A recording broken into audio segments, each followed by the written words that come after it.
Hi guys and girls, and welcome back to Dr. Dave. So today we're going to be updating the previous dropped frames video. We had some great feedback on the previous video, lots of questions that we've managed to answer majority of them, and we've had some negative feedback where we was told that we was wrong, and unfortunately if I was wrong this video wouldn't had so many views and people wouldn't be leaving positive feedback, wouldn't be subscribing to the channel, wouldn't be leaving thumbs up on the video. The last time I checked, this video was already at 45,000 views. So if you're going to be a troll and you're going to come in here and you're telling me that I'm doing it wrong, please save yourself the effort, because it is really boring. Clearly you are not having problems with Streamlabs, and if you think you know better, great, you crack on and do what you want to do. We're here to try and help out the community of streamers and people that want to record their game footage, so we're going to jump straight into it. So to start off with, you're going to want to go to Streamlabs, right click, you're going to go to properties, you're going to go to compatibility, and you're going to make sure run as administrator, this box is ticked. You're going to click apply and then OK. So we're going to jump back into Streamlabs right now, and as you can see, with the fact of I am using a display capture, using a display capture when you're trying to record game footage is not ideal. By using display capture, you are also capturing the background, which is your desktop, and that is not what you want to do. This is adding unnecessary load to your PC. So, like I said, you run Streamlabs as administrator, and you are going to add a game capture. If you do not run Streamlabs as administrator, when you go to use the game capture or the Windows capture, you will find that you have a black screen. And again, this is a known fault with Streamlabs.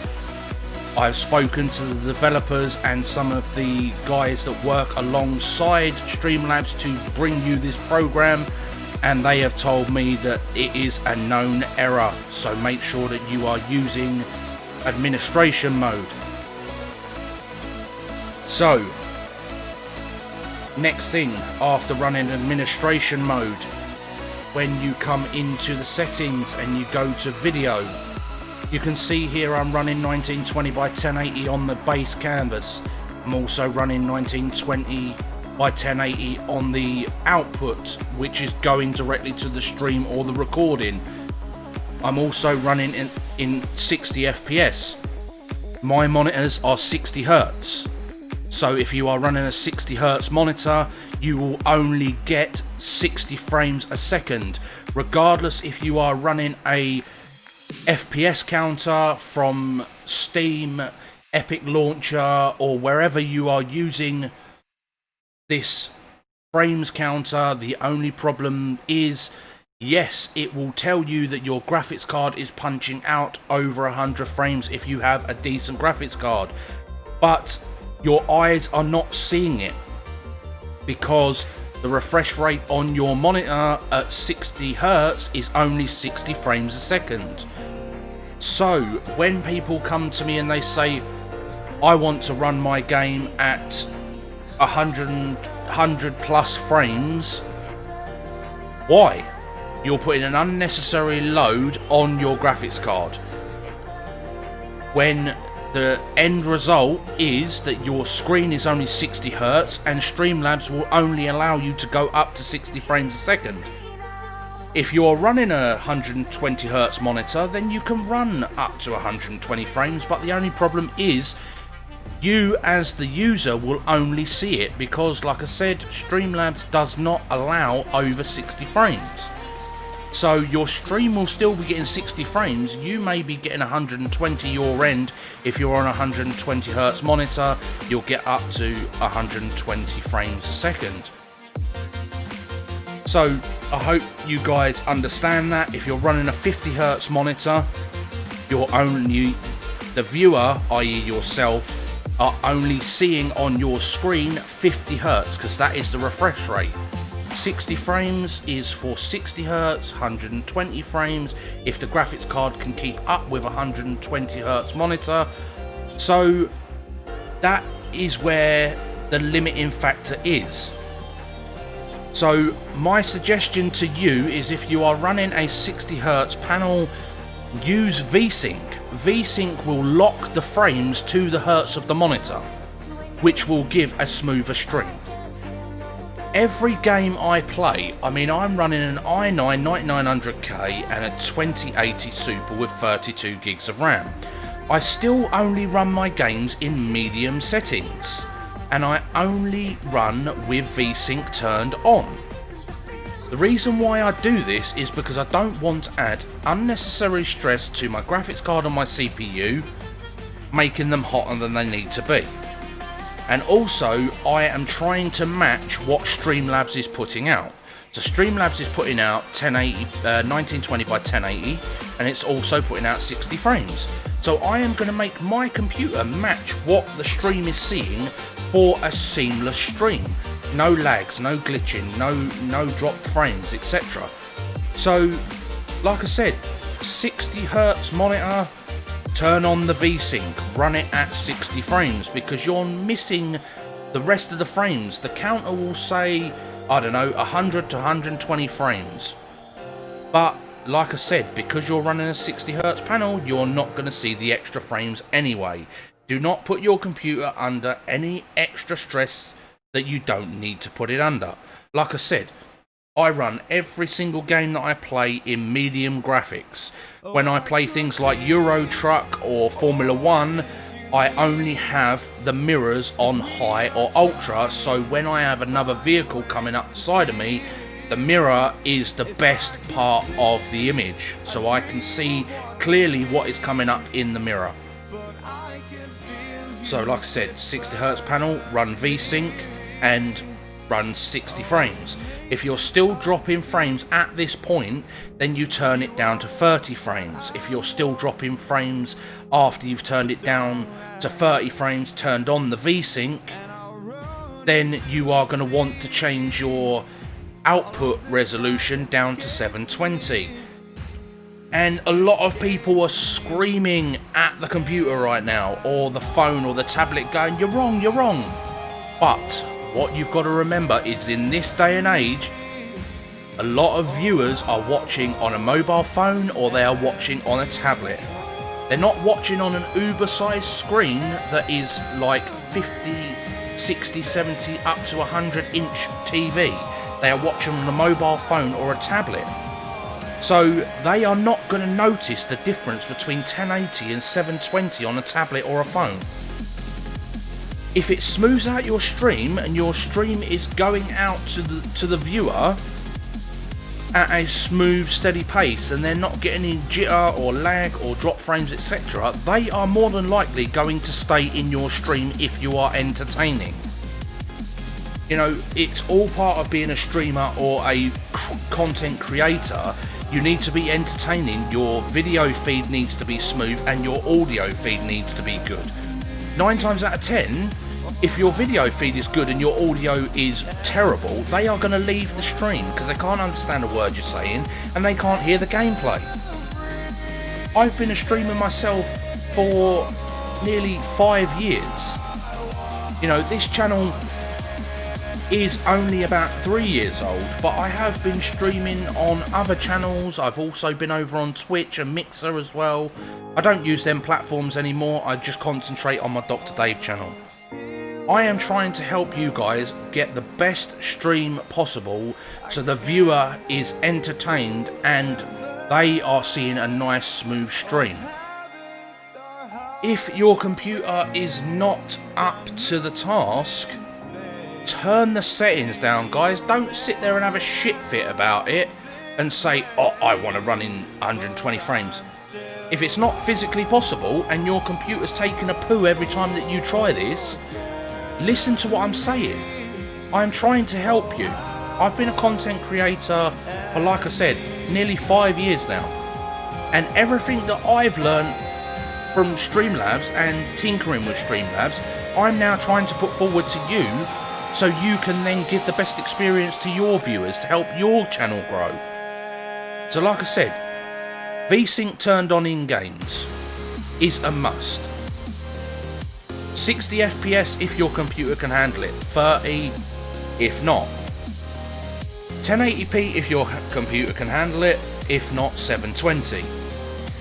Regardless if you turn it down to 30 frames, 720, like I said, would you rather have a stream that's jumping about and the viewer is not enjoying and they will leave, which is dropping your view time down, or would you rather turn the settings down and have a less, you know, you might have a little bit of pixelation going down to 720, you know, but would you rather have a little bit of pixelation, or would you rather have a complete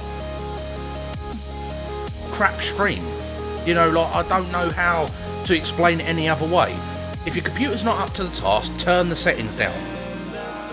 Right, we're going to get on to the next bit, and the next bit is going to be how to determine what bitrate you're going to use. Right, so we'll get rid of this little window here, and we will have the calculator there, and we're also going to open up the internet, and we're going to go on to speedtest.net.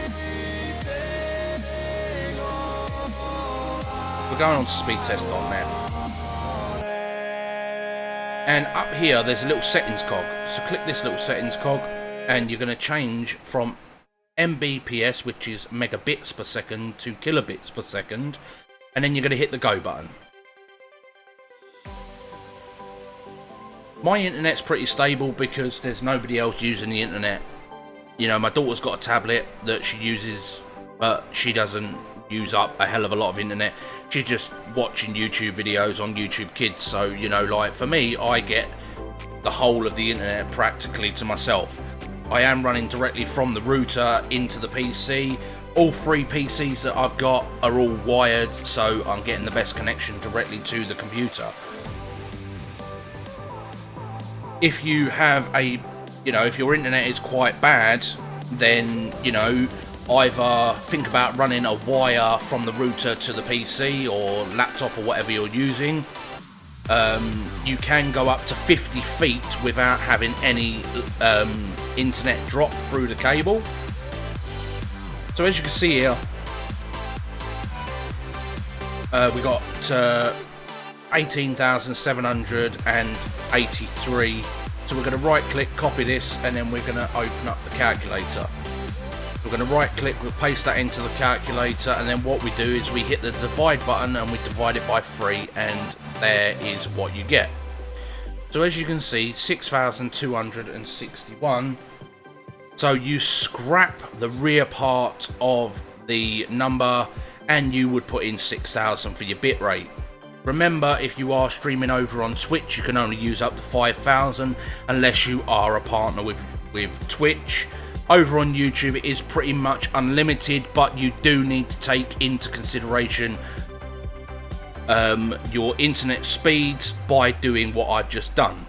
So like I said, you divide it by 3, which allows your game to have some internet, your stream to have a decent amount of internet, and if you've got any like tablets or phones or whatever connected to the internet, they can still use the internet at the same time. You're not maxing out your internet and your internet's then going to take a poo, which is great. You know, like, you know, divide by 3 and then there's your bitrate. Like I said, if you are on Twitch and you've still got a higher bitrate here, then you still can't use anything above 5,000. So that is that. So like I said, to start off with, you are going to run in administration mode. You're going to right click the icon, you're going to go to compatibility, you're going to tick the box, you apply OK, and then you're going to come across here, you're going to go into the settings, you're going to go to output, you're going to make sure that you have audio tracks of 2, which is one is your microphone and the other one is your desktop audio. You're going to set, if you have an NVIDIA graphics card, of course, you're going to go to anything new, constant bitrate, and then mine is 6,000. Keyframe intervals is 2, and then performance and main. I've got physical tuning turned on. This helps out, like if the frames do start to drop or your internet starts to drop, it helps compensate. And then obviously your B frames is 2. And like I said, on your video, If your computer's good enough to record at 60 frames at 1080, great. If not, 30 frames, and then the base resolution goes down to 720. And again, in your games, turn on the VSync. If you are not running a 120Hz monitor and a graphics card that can punch out the same amount of frames or hertz that your monitor is, turn on your VSync. It will save you a great deal of headache. Always run game capture. So you're going to right click, you go to properties. This is generally on auto, but unfortunately auto doesn't always work. So you're going to go down here, you're going to go down to capture a specific window, and the last game that I played was Fishing SimWorld. So I would pick Fishing SimWorld, and Fishing SimWorld would then appear once the game is open. This will not appear generally if the game is not open, so you need to open the game first, Alt and Tab out, come into here, drop down the thing, and then you will pick whatever game that you want to display. Similar thing to Windows Capture, you will select which window you want to capture. Another thing a lot of people don't know about is if you click on this little chart here, generally these will be grey, dark grey, and the information bar is not down here. But if you click on these, as you can see, the information bars show up. So my CPU is currently running at 2.1 to 2.8, 60 frames a second.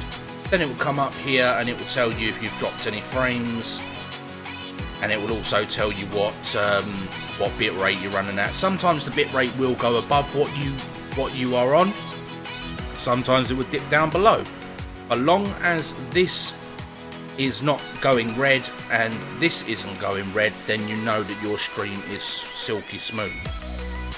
Like I said, it is all to do with the end result, and the end result is always the viewer that's watching the stream or the recording.